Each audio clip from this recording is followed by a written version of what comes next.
As you know, we'll be talking about micrographia today. So just to give you a little bit of a background, Jason did mention this briefly. The Art Court's mission is to help people with Parkinson's disease learn to live better with their symptoms instead of feeling burdened by them. We have two signature programs. One is our Smile Through Art program, which is our creativity and movement program. And then our other, and the focus of today's conversation, is going to be around the Let's Combat Micrographia program. So to give you guys a little bit of a background, so you can, kind of learn about what we've been doing. So back in 2014, we saw that there was a great need for some type of resource, some type of education for there to be out there for the community to learn about micrographia, and for people living with the symptom to have some type of resource to start improving their handwriting. And so back in 2014, what we did is we set up lots of focus groups throughout the state of Massachusetts. We started researching to see what works, what doesn't work. After 2 years of very intense research, we then published our first edition of our workbook called the Let's Combat Micrographia Workbook. And then 2 years later, we continued doing research, continued doing, figuring out what works, what doesn't work, adding more content. And in 2018, our work was recognized by the National Institute of Health's National Network of Libraries of Medicine. And they provided us with a grant to now put together the 4 years of research that we had conducted and be able to put out a resource that has additional information for people living with Parkinson's with this condition. And so back in 2019, we released our second edition workbook, the Let's Combat Micrographia Workbook, and we also released an online virtual platform where anyone living anywhere in the world can access from the comfort of their home. Just last year, we then translated our second edition workbook to Spanish. Believe it or not, there is a larger rise of Parkinson's diagnoses in Hispanics populations, and so we wanted there to be some type of resource available for those that do not speak English.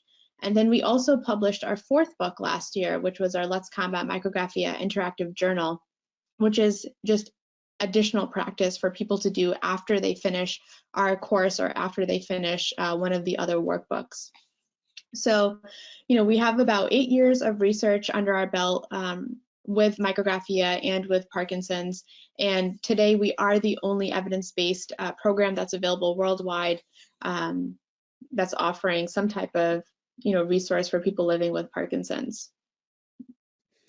So to get a little bit into what micrographia actually is, so if you break the two words down, micro, right, which is the first part of the word, is small, and graphia is handwriting. So micrographia is small handwriting. It could be small, slanted, illegible. If you take a look at the screen here, there's two pictures here. Both are two different people that we worked with. One, this top picture where it says week 1, you can see the handwriting is small. There's certain words that are illegible. It's slanted, not very large either. And then if you look at the bottom picture, this is a very severe case of micrographia where, it's completely illegible. And so in our workshop series, we work with people that have all sorts of varying levels of micrographia. The other thing to note as well is micrographia is actually a prodromal symptom. So what this means is that it occurs early on in someone's disease, but many people don't learn about it until later on as their disease progresses. So one of our big goals with this program was also to just simply, raise awareness that this is actually a symptom for people living with Parkinson's. It's also seen in those living with MS, as well as some individuals with Huntington's disease. So just to give you some quick facts here, believe it or not, 71.4% of our students that have gone through our programming have not spoken to a movement disorder specialist about micrographia. And then after taking our course, just within 3 weeks of taking our course, 100% of our participants state that they know how to combat micrographia and manage it better today versus when they first enrolled in the course. So this is just to kind of give you a bit of an understanding of how little information and how people are even not even discussing this with their movement disorder specialist or their care team. So it's one of our goals to spread awareness about this and kind of change the statistic. and we are doing exactly that through our courses. So I wanted to talk a little bit today about some challenges that come when you have micrographia. So frustration is a big challenge, right? When someone is living with micrographia, it's very, very hard to almost think about the act of writing, because there's so many varying levels of frustrations that can come from that, from your hand being rigid, from just the inability of holding a pen or a pencil. So we talk about how to combat these frustrations. Certain people with Parkinson's may have tremors or may have shakiness in their hands. Again, this is another frustration. This is another aspect to Parkinson's that can prevent someone from wanting to write. Many times, our mind wants us to, and our hand wants us to move faster. Our mind wants us to move faster than our hand will allow. And so, sometimes there's this struggle with wanting to move fast, but not being able to move fast because of that lack of control and all the other frustrations that come along with micrographia and with living with Parkinson's. So how do we kind of, overcome some of these challenges, right? So anytime someone that comes to our workshop or even, picks up our book to read, we have a whole section in there about, frustration and about how we need to allow ourselves to kind of reassess the situation with a different light, right? Anytime we feel frustrated, if we just take a step back, take a deep breath, and re-look at the situation with a different light, we tend to be more receptive, be more positive towards whatever is in front of us. So this is how we practice, kind of combating frustration, is through various different techniques, one of which is just taking a deep breath in, releasing that out. And as you release that out, you release out all the tensions, all the negativities that come with the thought or the act of writing. The second thing that we talk about, and what is very good to do, is if you do experience shakiness or tremors, one great thing to do when you want to write is try to write during your on periods. So what that means is, an on period is when someone with Parkinson's takes their medication and waits about 30 to 45 minutes for that medication to really kick in, and at that point their symptoms are a lot less apparent than when, let's say, they hadn't taken their medication. So what that does is, because they're already feeling better, they're in that on period, the chances of them having a better experience with writing is going to be much greater than versus, let's say, if they were in one of their off periods. That's the second thing we talk about. The third thing that I want to kind of mention here is, when we think about writing, right? Many of us, want to write fast, right? And I talked about this briefly in the previous slide, where there's this lack of control as well, and we want to move faster. And so it's very important when you're getting back into writing to understand that you're not going to be able to write fast as you used to. So we need to, again, understand that and allow ourselves to have patience, because when we have patience, then we can be more receptive to the situation.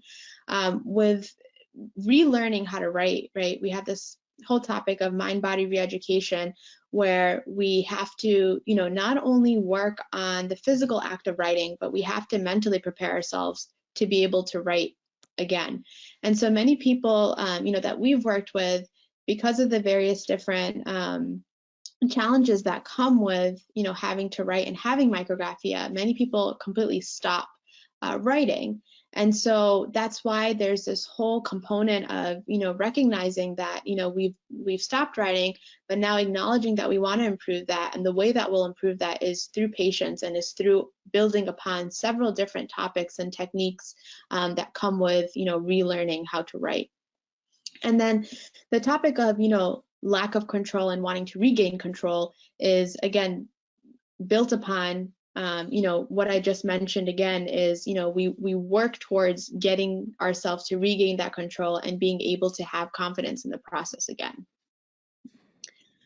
So quickly, I just wanted to mention some quick tips about how you can start improving your micrographia. So I love to compare writing with exercising. And the reason why I do that is because if we all just take a step back here and think about, the first time we went to a gym, right? We hadn't worked out, let's say, for months, and we're going back to the gym. the first time you get on that treadmill or that spin bike or whatever it might be, you're going to be huffing and puffing. You're going to be questioning why, you decided to exercise. But after week 1, after week 2, after week 3, you're going to be feeling great. You're going to be challenging yourself more. You're going to be pushing yourself more. And let's say, week 4 comes around, week 5 comes around, and in week 5, you're like, all right, let me take a week off. Let me take 2 weeks off. When you go back to it, you're going to be back at square one where you're going to be huffing and puffing again. And so writing is exactly the same way, right? The more you write, the more you'll be able to see improvements. Micrographia is not a symptom where you can, there's no quick fix to it, and there's no permanent fix to it. It's definitely something that you have to continuously work on, and you have to work into almost a routine. So the more you write, the better that you'll be able to combat this symptom. And then I kind of talked about the whole topic of mind-body re-education briefly in the previous slide, but what this really is again, getting ourselves ready and mentally prepared for the act of writing, right? When we're receptive to whatever, when we can tell ourselves that, okay, I have micrographia, but you know what, I'm going to take control of the symptom, and this is what I'm going to do to, further better it, then we're going to be more positive. We're going to be attacking the situation with a better mental outlook, and we'll be more receptive to making changes that are going to help us improve. So with that, then we need to retrain our body on how to, be able to write again. And some of the things that, people can start looking at and being more aware of is posture, right? So many of us have horrible posture, right? Regardless of if you're living with a movement disorder or not. Many of us slouch, many of us don't give our arms and our wrists and our fingers the right support that they need when we're writing. So all these things, really tie into being able to write better. And then the third thing I wanted to briefly mention, you can see in this picture on this slide, is this individual is holding on to what is called a writing aid. So there's several different types of writing aids out there. If you think about, a pen or a pencil, many of them, are very, very, very skinny. So it's very hard even for just the aging population, right? If you're interested in continuing with writing, it's very hard to hold on to that. And so writing aids provide a bit more surface area, provide a bit more control. If you have tremors, if you have rigidity in your hands, having that extra surface area, having that extra protection, to wrap your fingers around something really does make a big difference. Now, writing aids are very individualized, and when I say individualized, I mean what might work, for one person might not work for another person. So it's very important to kind of experiment with what would work and what wouldn't work. And so I wanted to quickly mention here the resources that we do have. So we have the 4 workbooks that I talked about. We have our virtual workshop series, which is delivered through a Thinkific platform. And what that means is that anyone from anywhere around the world can go on, log in, create an account. Our first introductory workshop is 100% free, and you can start learning about the course. You can start taking the course from the comfort of your own home.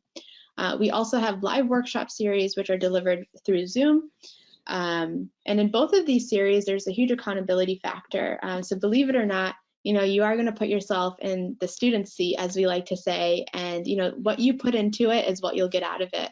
Our instructors are 100%, there and 100% supportive, but we really, for those that are interested in participating, you do have to know that we do expect you, if you want to see improvements, to do the work that we suggest that you do. And then we also have a certification program for professionals. So because we are the only organization out there that is doing what we're doing, we have created a certification program back in 2019 and are certifying everyone from OTs, PTs, to even professionals that just work with people living with Parkinson's to get certified and to start teaching this to their community. This is just an example, pictures of the books that we have. So this first one is our first edition, the red text. The second one is our second edition workbook. And just to give you an idea, this first edition was only 20 pages and the second edition is over 60 pages. Then this third one is our Spanish edition, and this fourth book is our workbook.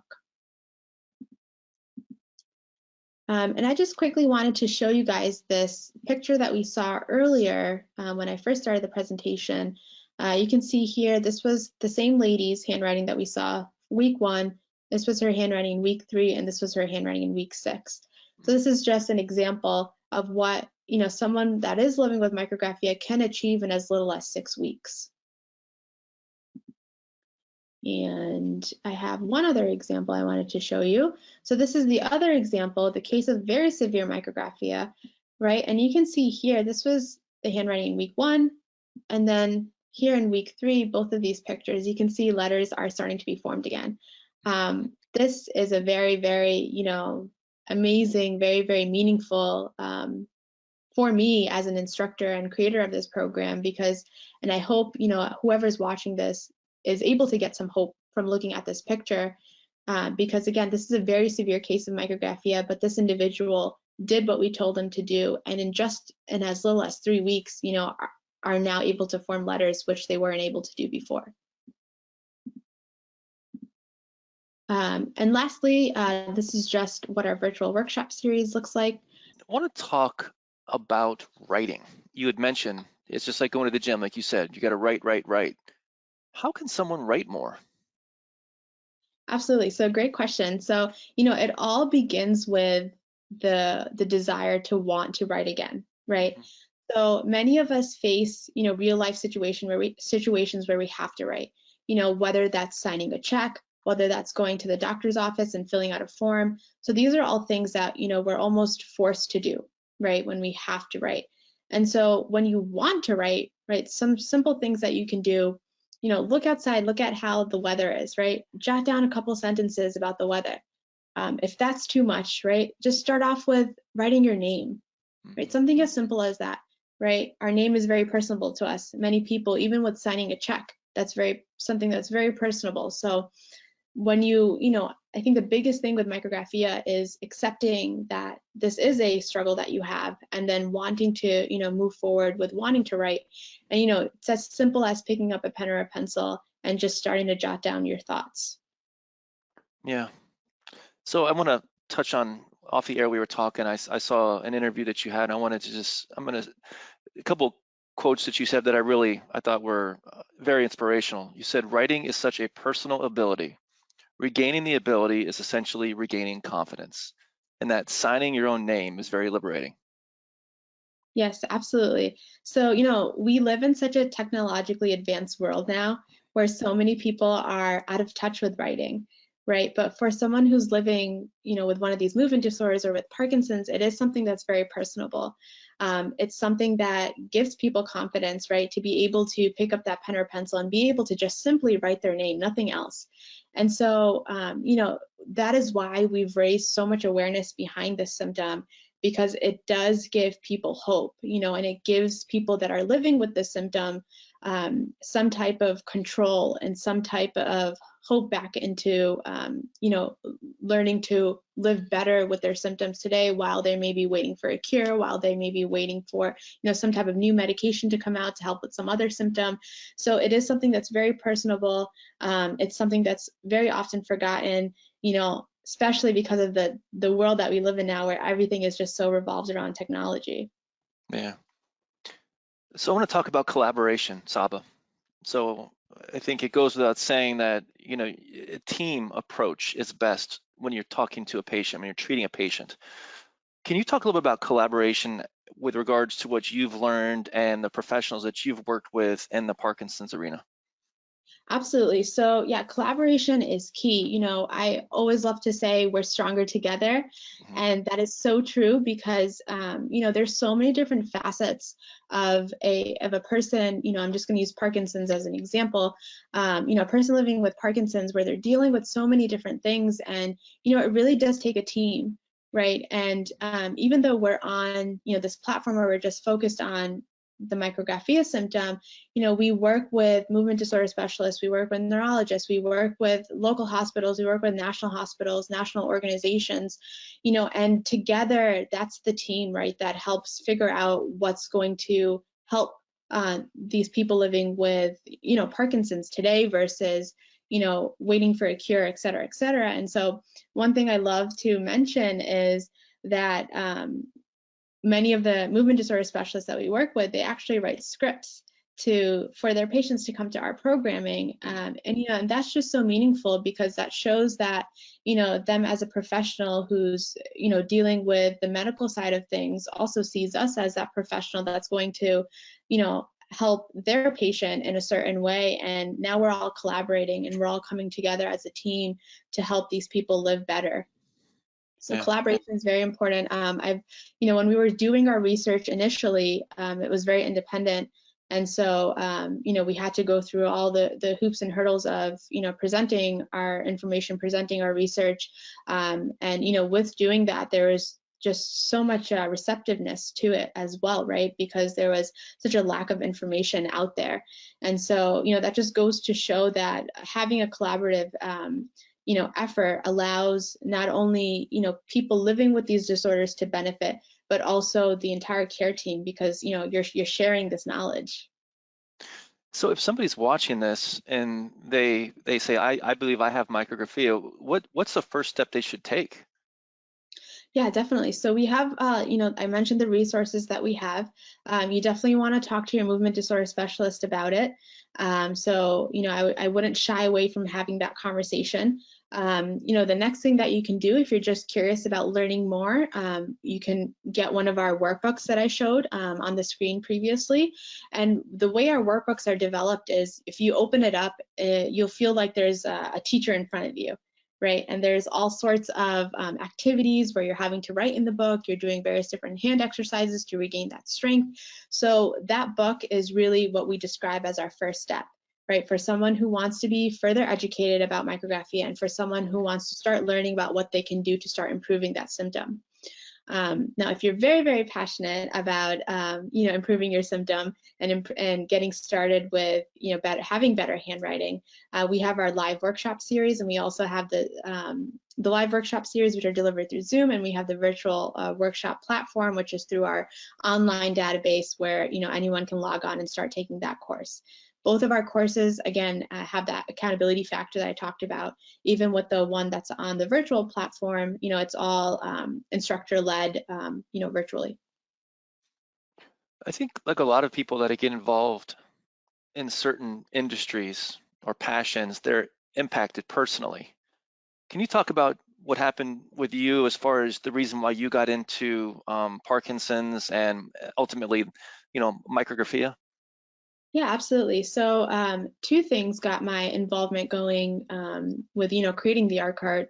So a bit of a history about me. I, always wanted to go to medical school. So this was about 10 years ago. I was applying to medical school. I wanted to be a doctor. My main goal was to spread smiles to patients. And that's why, our other program is called Smile Through Art. Yep. Just raise awareness about the fact that, smiling, the inability to smile is a symptom of certain, disorders, Parkinson's being one of them, with the facial masking and rigidity that comes with that. And so back then, I was working a corporate job and I was like, I can't stay behind the screen that much longer and I want to do something now. And so that's when I created the art card, combined my two passions, got that medical school acceptance letter, but rejected it and went on this Good path. for you. And, I'm just so grateful that, this was my path because I really truly feel like I was saying I'm part of that care team. I'm able to, have a conversation with a neurologist, movement disorder specialist, and think about ways that we can better the life of a certain patient. And, that to me has just been so meaningful and has really allowed me to be able to, help those living with this disorder. The other thing, number two, was my husband's mother had Parkinson's disease. She unfortunately passed away from complications of Parkinson's at a very young age of 55. And so with Parkinson's being a movement disorder and there being a lot that you can do with art around movement disorders, that's why my focus kind of went towards Parkinson's. And unfortunately, I was never able to meet her. And so now every time I do interact with someone with Parkinson's, I feel like I meet a bit of her and each person that I do work with. So it is something that's very, very meaningful to me. It's something that I'm very passionate about. And, like I said, if I were to look back at, the decisions I made, I would not go back. So I'm curious, the many years you've been in this, from when you first started down this path to today, Are there a couple takeaways that you have that maybe you can share that you've learned about Parkinson's? Yeah, so one thing that, I like to talk about is, when we are living with a certain condition, right? Whether it's Parkinson's or anything else, many of us are almost afraid to try something new, right? And so that's one thing that I have seen kind of across the board where, when people don't necessarily know about something, and this can be, disorder or no disorder, right? We tend to be hesitant and we tend to gravitate towards things that, we are familiar with. So something like micrographia, if you are afraid, to try, I like to tell everyone, don't be afraid, right? You never know where this certain activity, or let's say, you came to a small through art workshop, what that small through art workshop would bring for you, or what, just opening up this Micrographia book would bring for you. So I think it's very important for people not to be afraid and to, welcome opportunities that do come towards them, right? Because even if it's just, let's say, an improvement to posture that someone gets, like, wow, that's one thing better that Yeah. you're doing now than you were doing before. And so, I think this idea of being receptive, when you are living with a certain medical condition is very, very important. There's lots of great support groups out there. There's lots of great resources, for um, movement disorders in general. Get involved, learn about what's going on. When you meet other people that are living with, what you are living with, it becomes that much easier. I love to say that, all of the people with Parkinson's that I work with, that my husband works with, we're all a big family, right? We're all in this together. We're all in this for the same goal of bettering, your lives. And so, you can, be vulnerable and allow yourself to learn and allow yourself to have these different experiences, which may, open up other doors for you. Last question, Saba. So obviously we're in a pandemic that's impacting everybody. But with what you're doing with Let's Come Back Micrographia, you're now 4 books, you're on multiple continents. What excites you about the future with where you're headed? Yeah, so I like to say that our virtual platform, we developed it at the right time because it was pre-COVID. And now, living with COVID, we're able to, target more people because more people are receptive to doing things online, right? So we're able to be able to reach more folks that are living with Parkinson's that have micrographia. And so, it's just really exciting. We're in that phase now where we are expanding, we're training more and more people. And so, the thought of this programming being available to people, let's say in, a country like India, for example, right, or Pakistan, or Sri Lanka, somewhere, a developing country, is just very, very exciting to me to know that this is a program that we can make accessible to people that are living worldwide. One, because of technology, but two, also because of the years of research that we have and our program being evidence-based.